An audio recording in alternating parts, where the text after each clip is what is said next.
All right, the ingredients we're going to use for our Irish soda bread is 4 cups of flour, all-purpose flour.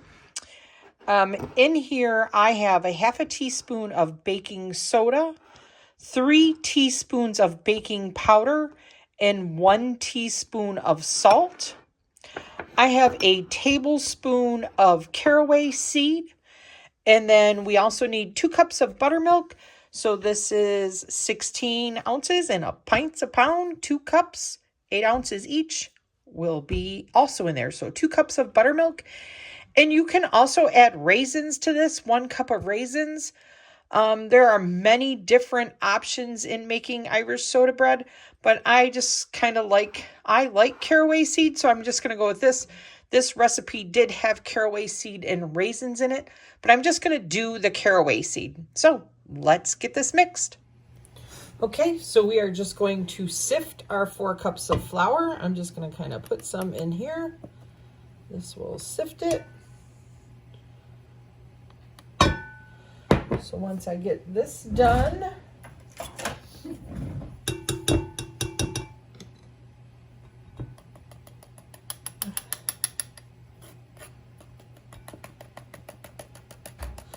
probably because they want to add a little bit more air to their,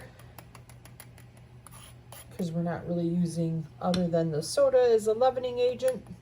So let me get this all sifted together and we'll come back. All right, we got our flour almost sifted here. I'm going to add all of my baking powder, soda, salt, except I use kosher salt, which I don't know if it's going to go through those little lumps. I'm just going to add my salt in on top. I'm going to put my caraway seed in here. I'm just going to evenly distribute all of our soda, baking powder, just so that it's evenly distributed throughout. And then we have to add 2 cups of buttermilk, which would be this pint.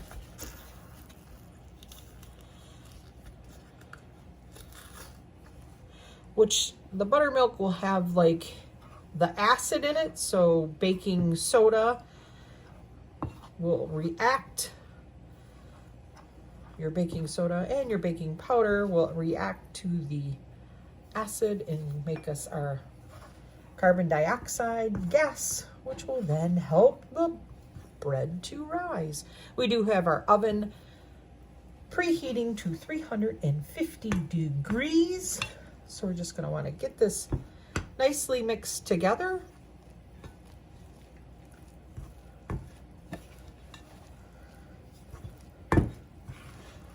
And then we're going to want to knead it a little bit.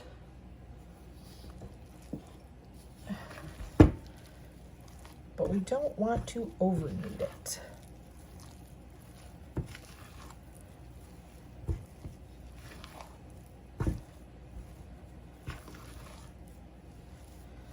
Let me get this formed into a ball and I'll bring you right back. Okay, so our bread is not sticky anymore. I do have a silk pad that I'm going to place it on. We've got it into a nice round shape. I'm going to put the, score the little traditional X on the top.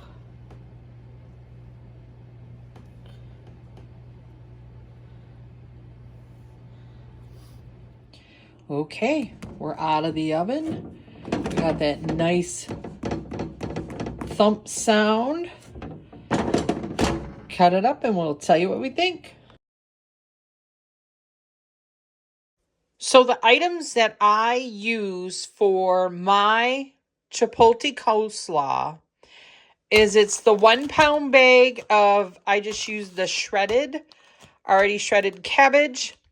2 cups, I like this because it's 2 cups of mayonnaise, 2 tablespoons of white vinegar, 2 tablespoons of sugar, And then usually I buy the whole Chipotles, but we have sauce here. Usually it's I drain the sauce and cut up one Chipotle. So I'm going to use 1 to 2 tablespoons of the Chipotle sauce to see where we're at.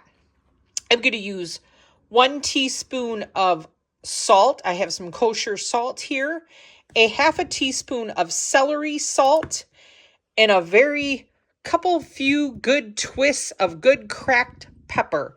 That is it. So let's make this coleslaw. All right, so we've got our 2 cups of mayo in here.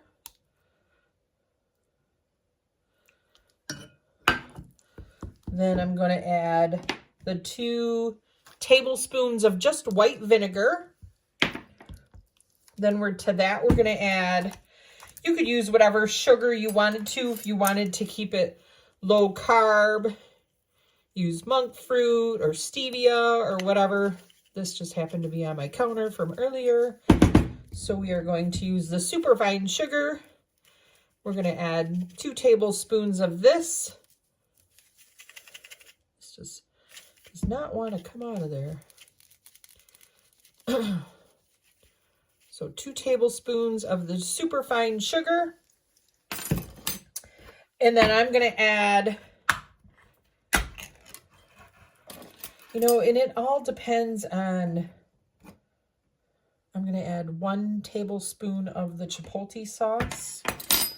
And we're going to taste it and see if we want to add more.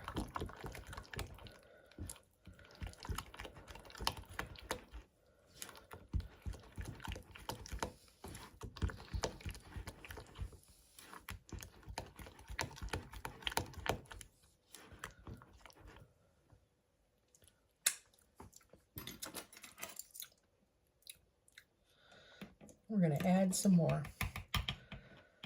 I'm going to add 2 tablespoons of the Chipotle sauce.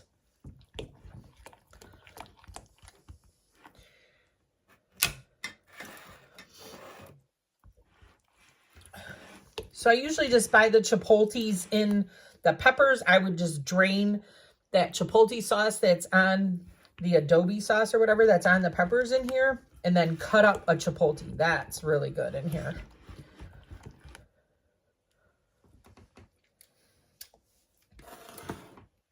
There you go. Get there. Got to have that little bit of tang in the back. I'm going to add a half a teaspoon of celery salt,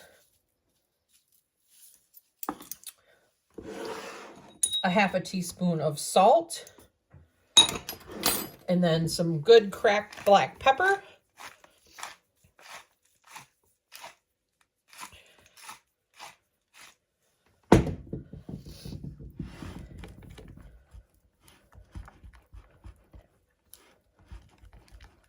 Give this a good mix. Give it another little taste. There you go.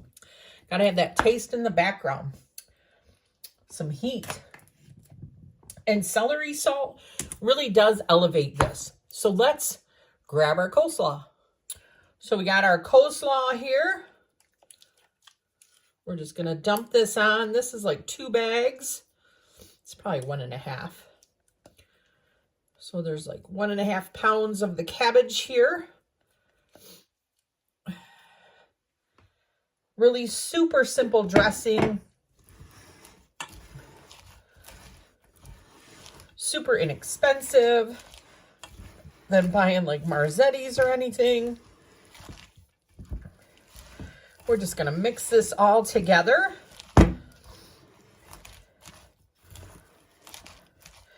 And this is, like I said, this is great. This is what we use on our Reuben sandwiches. That's kind of why I'm going over this today, because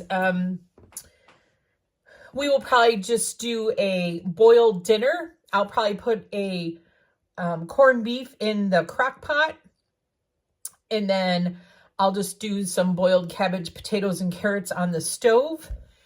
And this is the one time we make Reuben sandwiches. So either we put the coleslaw on the top of our Reuben sandwiches for St. Patty's Day. And I'll also have like a thing of sauerkraut, you know, with some caraway seed in it and stuff. So you have the choice of either to have it traditional with sauerkraut, or we like to do the Chipotle Coleslaw as another option for the top of that. Or these are also good for fish tacos. This like spicy coleslaw with the crunch of the cabbage is really good for fish tacos. So with that being said, this is Lynn from Halynn Vintage. Don't forget to like, comment, and subscribe to my channel. Stay tuned for the drink that's coming up right after this with Scott. And I'll have another drink for you on St. Patty's Day. And don't forget to look for the drop hop sale. Bye, everyone. Have a great St. Patrick's Day.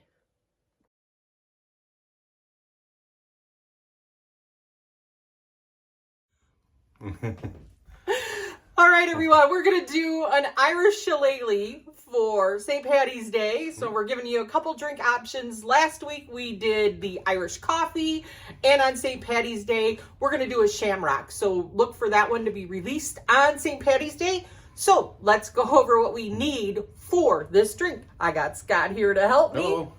All right, so we are going to do 1 jigger of our Irish whiskey. So we've got this in a cocktail shaker. We're going to put some ice in our cocktail shaker.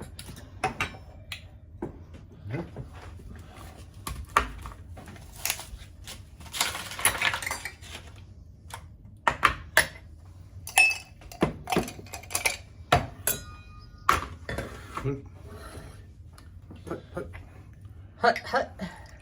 All right, so we got our jigger. We're gonna make 2 drinks. So we're gonna do 1 jigger. So a jigger is 1.5 ounces. And if you don't have a jigger, you know, you can always just, a tablespoon is a 1/2 ounce. So then from there, we're going to then add 2 tablespoons of Sloe gin, which is 1 ounce. So we're going to use the ounce jigger or measure. So we're going to do 2 because we're making 2 drinks.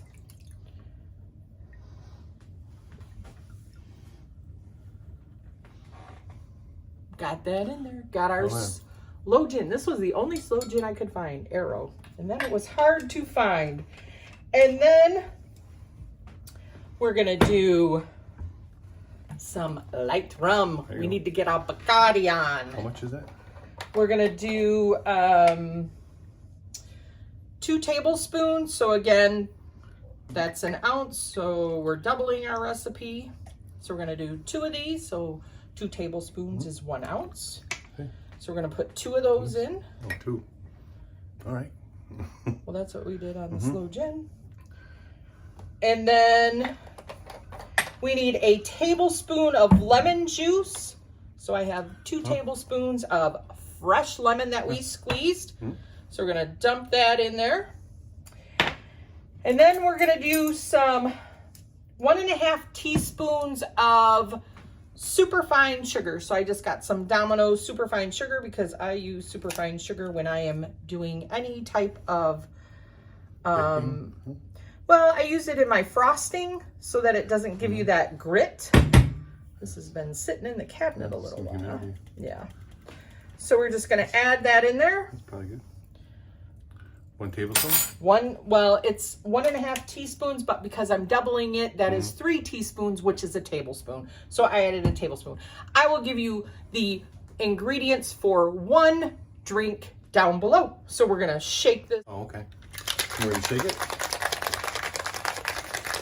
Shake, shake, shake. We are going to put these in our beautiful fry glasses. Okay. Should be good enough. Ooh. See the other one? Very, very pretty. See the other one? It's like blood red. These are actually uranium and they are for sale. Beautiful fry glass is hard to find.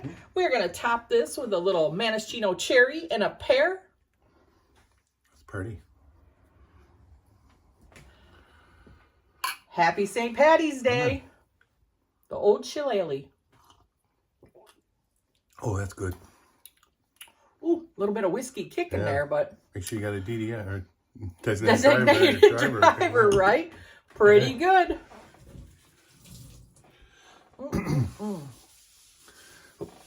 And you know what? The guy at the liquor store, I asked him for Sloe gin. He's like, I don't have any. He's like, oh my gosh, you're like this. I've been here 2 years. He's going, nobody's ever asked for Sloe gin. He's like, you're the second person this week that's asked for Sloe gin. I go, because you got to make an old Shillelagh. It's St. Patty's Day. Have a great one, everyone. Bye. Cheers.